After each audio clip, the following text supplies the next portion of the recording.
जब इंदिरा गांधी को हत्या की गई थी। वह पोंफटा का समय था, मतलब न सुबह था और न रात थी, उजेला थोड़ा थोड़ा होने वाला था। हमने देखा उसी समय एक परिवार का, उस परिवार के तीनों भाई धनाढ्य थे, बात चलती थी, अच्छी थी,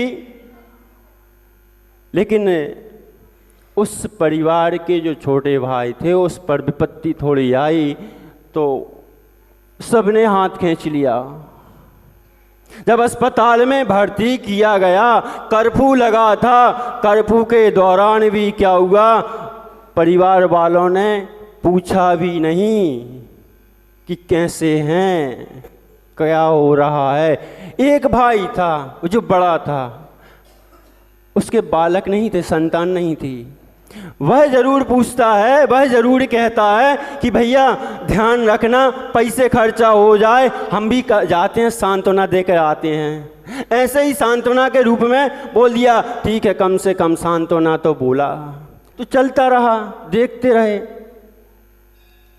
फिर दूसरी घटना वही जो हमने आपको बताई, नाम तो सुंदर है, काम तो सुंदर है। अब दोनों का कनेक्शन हो गया, दोनों का जॉइंट हो गया, दोनों प्लस हो गए। अरे हमने सोचा इसका भी नाम संसार है और इसका भी नाम संसार है, इसका भी नाम संसार है, इसका भी नाम संसार है। संसार इसका नाम नहीं है, ये तो स्वार्थ का नाम है। हमारे दिमाग में उस समय कुछ नहीं आया। फिर थोड़े से बड़े हुए, जब 7th 8th में थे, 90 के लगभग की बात है, उस समय फिर उस घटना को हमने सुना। फिर हमारे दिमाग में आई यह संसार नहीं है, यह स्वार्थ है। कुछ समझ में आई, जब भी कुछ और अन्य समझ में नहीं आई। उसके पहले हमने माधव सागर जी के दर्शन किए थे। आचार्य श्री के दर्शन करने गए थे कुंडलपुर में। वहाँ आचार्य श्री के जब दर्शन किए, आचार्य श्री विद्यासागर जी के, उसके पहले दर्शन नहीं किए थे हमने विद्यासागर जी के। माधव सागर जी थे, पवित्र सागर जी थे, उनके जब हमने दर्शन किए तो जैसे आचार्य श्री हाथ पकड़ लेते ना, ऐसे ही उन्होंने हमारा हाथ पकड़ लिया। बस हाथ का यही कमाल है।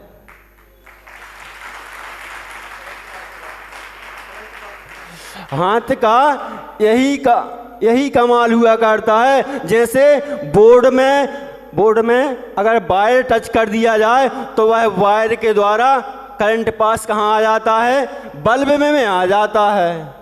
बस ऐसा ही करंट हमें पास हो गया। हमने सोचा कुछ तो करंट लगा है, ये दिमाग में चल रहा था हमारे, यह संसार है और यह स्वार्थ है।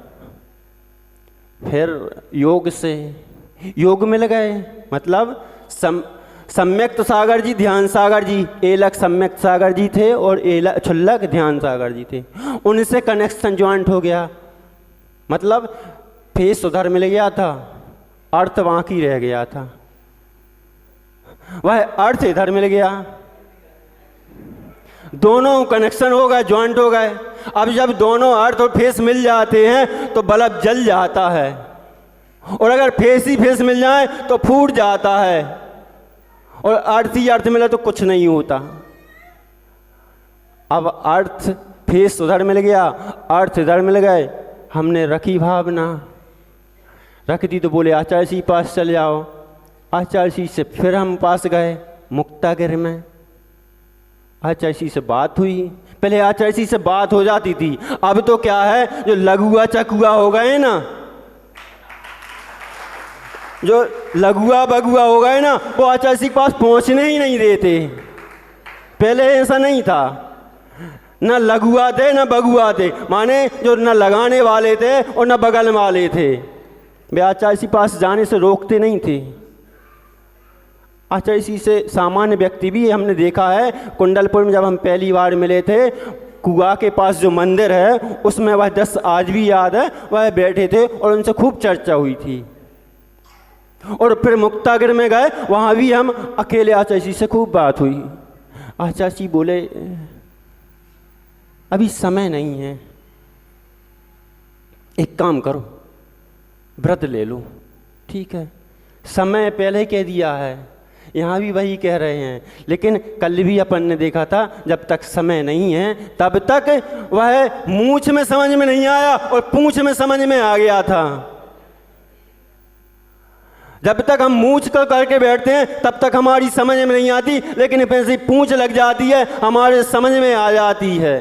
उसको भी कहाँ पर, मारीची के पर्याय में समझ में नहीं आई, पूंछ लग गई थी तो समझ में आ गई उस सिंह को भी। ऐसे ही हमें भी समझ में नहीं आई, हम भी अर्थ चल रहा, पेश मिल गया, बस वहीं पर चलते चलते, वहीं पर चलते चलते बढ़ते गए बढ़ते गए बढ़ते गए।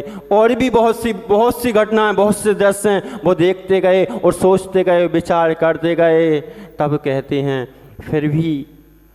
फिर क्या हुआ, फिर वही आ गया कि पहले करना पड़ेगा और जो करके आए हो वह भोगना पड़ेगा, और जब तुम्हारा समय आएगा तब तुम्हें पाना पड़ेगा। ऐसे ही यहाँ पर भी कह रहे हैं, यहाँ पर भी बस यही कह रहे हैं कि यदि दूसरे को नहीं भोगना और दूसरे के कर्म को भी नहीं भोगना, जो स्वयं तुमने कर्म किया है उस कर्म को पाना पड़ेगा, निकालना पड़ेगा। उस कर्म को जब तक आप नहीं पाओगे तब तक आप संसार में भटकते रहोगे। यहाँ पर भी बंधुओं यही कह रहे हैं, रिंकू भैया, यहाँ पर भी यदि दूसरे के कर्म का फल जीव को हो जाए तो हे जीवगण फिर सफलता निज कर्म की खो जाए। तो अगर दूसरे का कर्म दूसरे को प्राप्त होता है तो जो स्वयं उपार्जित कर्म किए हैं वह कब प्राप्त करोगे, क्योंकि बलवान व्यक्ति आकर के आपका फल ले जाएगा, और जो आप निर्बल हो, आप तपस्या कर रहे हो, आप बैठे हो, वह तपस्या का फल वह दूसरा ले जाएगा। आज उपकारी का उपकार का दिन है। आज हम छोटे से 2 वर्ष के बालक हैं, रिंकू भैया, सचिन भैया, हम बहुत छोटे हैं, 2 वर्ष के मात्र बालक हैं। 2 वर्ष के बालक तो अबोध होता है, और उस उपकारी ने उपकार किया 2 वर्ष बाद।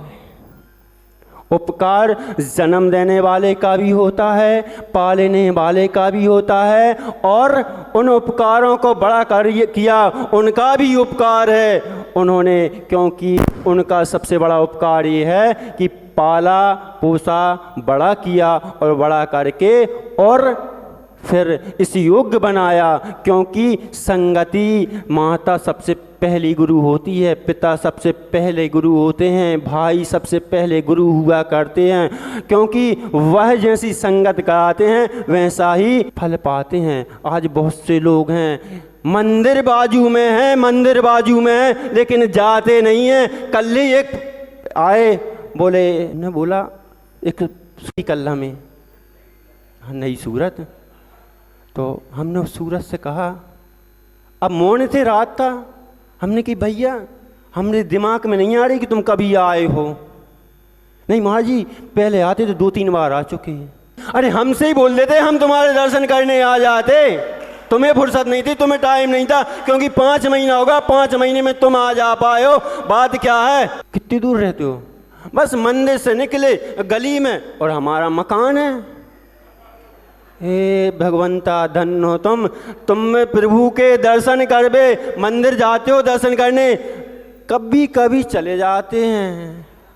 हमने कह दिया हो भगवान तुम्हें तो मंदिर पास होते भाई, मंदिर नहीं जा पा रहे, तुम्हारा संसार अभी बहुत दूर है। जिसका संसार दूर होता है उसको मंदिर दूर लगता है, और जिसका संसार पास होता है और वह दूर होते हुए भी मंदिर पास लगता है। और जो मंदिर जा करके भी घर की ओर दे जाता है उसको घर दूर लगता है, उसका संसार पास है। और जो मंदिर घर से निकल करके मंदिर जाने लगता है उसका संसार अभी बहुत पास है।